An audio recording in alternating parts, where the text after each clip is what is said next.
కలెక్టర్కు అదేవిధంగా టీజీఐఎస్సి ఎండి అధికారులకు నేను సూచనలు చేస్తున్నా. తక్షణమే వాళ్ళను పిలిచి కూర్చోబెట్టి వాళ్ళతో మాట్లాడి అమ్మికబుల్గా దీన్ని సెటిల్ చేసి వాళ్ళకు ఒక పరిష్కార మార్గం చూపించండి అని నేను అధికారులకు ఆదేశిస్తున్నా. మా పెద్దలు శ్రీధర్ బాబు గారు రంగారెడ్డి జిల్లా ఇన్ఛార్జ్ మినిస్టరు, ఈ ఫ్యూచర్ సిటీకే కాదు మొత్తం రంగారెడ్డి జిల్లాకు కూడా వారు ఇన్ఛార్జ్ మినిస్టర్. వారితో కూర్చోండి. మీరు కేఎల్ఆర్ గారో మల్రెడ్డి రంగారెడ్డి గారో లేకపోతే ఇక్కడ ఉండే కార్పొరేషన్ చైర్మన్ల సహకారం తీసుకొని కొద్ది మంది రైతులు అక్కడికి వెళ్ళి కూర్చొని అవుట్ ఆఫ్ కోర్ట్ సెటిల్మెంట్ చేసుకుందాం.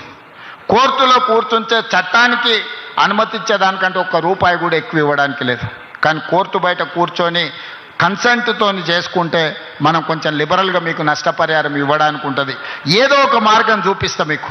మీ నష్టం, మీ కష్టం, మీ తాతల ముత్తాతల ఆస్తి గుంజుకొని నేనేం తీసుకెళ్ళను. నేను ఎవ్వరికి అన్యాయం చేయడానికి ఇక్కడ లేను. అందరికీ న్యాయం చేసుకుంటూ అభివృద్ధి పదం వైపు నడిపించడం కోసం నేను ఇక్కడున్న. భూముల విలువ నాకు తెలుసు.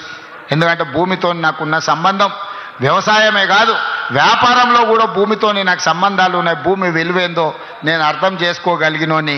మీ భూములను అప్పనంగా గుంజుకోవాలన్న ఆలోచన లేదు. మీకు న్యాయం చేసి తీసుకొని దీన్ని ముందుకు తీసుకువెళ్దాం. ఇదే కాకుండా చివరిగా ఒక మాట ఇవ్వదలుచుకున్నా. ఇవాళ ప్రారంభించినవి future city development authority office కానీ లేకపోతే ఈ రోడ్లు కానీ పక్కనే నిర్మాణం జరుగుతున్న స్కిల్స్ యూనివర్సిటీ ఎప్పుడొస్తుందో అని అనుకోకండి. డిసెంబర్ నెలలో ప్రారంభించుకుంటాం. నెలకు 3 సార్లు నేను వచ్చి ఇక్కడనే కూర్చుంటా. ప్రపంచంలో ఏ గొప్ప కంపెనీడు పెట్టుబడులు పెట్టాలని నన్ను కలవడానికి వస్తే సచివాలయంలో కాదు, ఫ్యూచర్ సిటీ డెవలప్మెంట్ అథారిటీ ఆఫీస్లో నేను కూర్చుంటా. ప్రపంచాన్ని ఇక్కడికే రప్పిస్తా. మీ సోదరుడు తెలంగాణ ముఖ్యమంత్రి డిసెంబర్లో ఇక్కడి నుంచే కార్యక్రమాలు చేపడతాడు. అదేవిధంగా నెలకు 4 సార్లు మా ఉప ముఖ్యమంత్రి గారిని, మా శ్రీధర్ బాబుని ఇక్కడ వచ్చి కూర్చొని కార్యక్రమాలు నిర్వహించాల్సిందిగా వారిద్దరు కూడా నేను సూచన చేస్తున్నా. మనం ఉంటే వ్యవస్థలన్నీ ఇక్కడికి వస్తాయి. వ్యవస్థలన్నీ ఇక్కడికి వస్తే ఈ సమస్యల్ని పరిష్కరించడానికి అవకాశం ఉంటుంది. చివరగా ఉప ముఖ్యమంత్రి గారికి ఒక సూచన, ఇద్దరికి, శ్రీధర్ బాబు గారికి వారికి. శ్రీధర్ బాబు గారు 10 ఎకరాల భూమి సింగరేణికి అలాట్ చేయండి ఇందులో. అదేవిధంగా బట్టి గారికి నా సూచన, సింగరేణి కార్పొరేట్ ఆఫీస్ ఇక్కడ మీరు నిర్మించండి. దాంతో సింగరేణి గ్లోబల్ ఆఫీస్ని మీరు ఇక్కడ నిర్మించండి. 10 ఎకరాల స్థలం శ్రీధర్ బాబు గారు అలాట్ చేస్తారు. అధికారులకు కూడా నా సూచన, రేపు క్యాలెండర్ డేట్ తిరిగే లోపల 10 ఎకరాల భూమి సింగరేణికి అలాట్ చేయండి.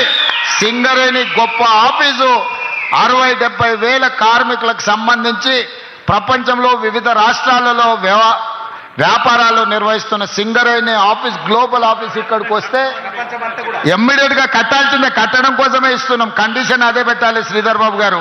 అలాట్మెంట్లో సంవత్సరం తిరిగే లోపల ఆఫీస్ పూర్తి కావాలి.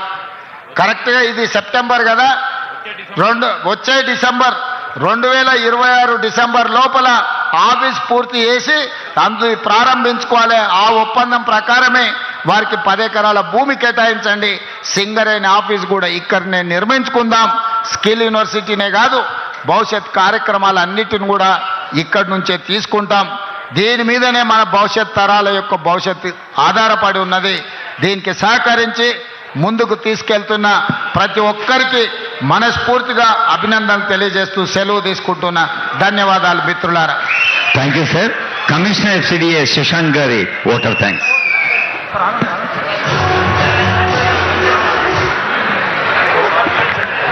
ముందుగా మన గౌరవ ముఖ్యమంత్రి శ్రీ రేవంత్ రెడ్డి గారి సంకల్పమైన భారత్ ఫ్యూచర్ సిటీలో భాగంగా FCDA మరియు రేడియల్ రోడ్డుకి సంబంధించిన శంకుస్థాపన చేసినందుకు హృదయపూర్వక ధన్యవాదాలు తెలుపుకుంటున్నాను. సార్, మీ మార్గదర్శనమే మా ప్రధాన శక్తి. అలాగే గౌరవ ఉప ముఖ్యమంత్రి శ్రీ మల్లు భట్టి విక్రమార్క గారికి, మంత్రివర్యులు శ్రీధర్ బాబు గారికి, అడ్లూరు లక్ష్మణ్ గారికి